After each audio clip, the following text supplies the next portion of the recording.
pretty tricky. Probably one of the most tricky things we'll learn in 7th grade. But not impossible. You can do it. Little perseverance, no problem. Let's get started. What we need to do is we need to change or convert 20 miles per hour into feet per minute. So we have two rates here, 20 miles per hour, well actually one rate, and we're just making a conversion into different units. So 20 miles per hour needs to change to feet per minute. I'm going to just quickly sketch up here. I'm going to turn these rates into fractions here. So 20, actually I'm just going to leave out the 20 and just put miles per hour and feet per minute. Notice when I said per, I drew the fraction bar. That kind of represents the per for these problems. Now, if we see those fractions next to each other, we notice that if we look at just the numerators, the top, we notice that miles has to be converted to feet. If we look at just the bottom, we see that hours needs to be converted to minutes.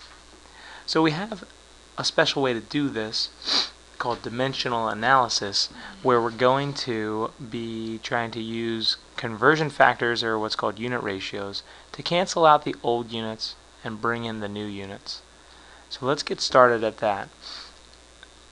How we do it is we put where we start. So what are we going to start with? We're going to start with 20 miles per, that's the fraction bar, remember, per hour, or 1 hour. Now we're going to put where we're going to end. We want to end with feet per minute. Now how are we going to get that? How are we going to go from miles per hour to feet per minute? Well, we will use what's called conversion factors, and it's the name's appropriate because they're factors, or things that multiply that help us convert. So conversion factors. We're going to start by thinking about converting miles to feet. Miles to feet. So we need our conversion factor, or unit ratio it's also called, and that just tells us how many feet are in a mile. So that's 5,280 feet. Now that's what's going to go in this first parenthesis. Our first conversion factor is going to help us convert from miles to feet. How do we know if 5,280 feet goes on the top, or if 5,280 feet go on the bottom? Where do the feet go and where do the miles go? Well, if we think about cross-canceling, then we know that we need the miles to disappear. We want miles to be gone and feet to take its place. So we're going to put miles down here on the bottom. Actually, it's a single mile in this case. We're going to put mile down here, 1 mile and 5,280 feet on top.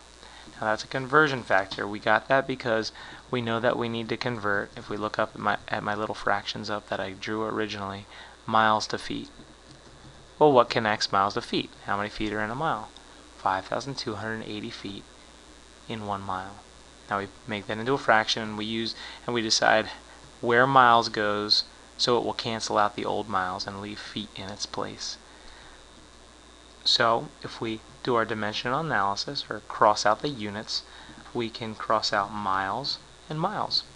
And now look, feet's remaining up on the top in the numerator where it needs to be. Now we still have one more conversion to do. If we look up at my little fractions that I drew originally, we see that hours has to change to minutes. So we need another conversion factor that's going to relate hours to minutes. So we know that 60 minutes per hour, 60 minutes in an hour. So what we're going to do is we're going to put that as a fraction, and we have to decide how can we cancel out the hours and leave minutes in its place. So we can see that hours is originally down on the bottom in the first unit rate, so then our conversion factor, the hours, has to be on top. 1 hour over 60 minutes. Now, if we do our dimensional analysis, cancel out all of the units that can cross cancel, we see that hours and hours can cross cancel. Something on the bottom and something on the top. We can just cross cancel the units just like we would normal factors. Here we go. Now we can notice that on the left side of our equation here, all of the units have canceled out except for the ones that we need to end with, the feet and the minutes. And that was our goal.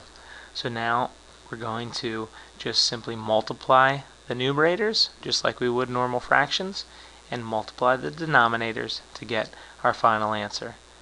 We have 20 times 5,280 feet times 1 across the numerators.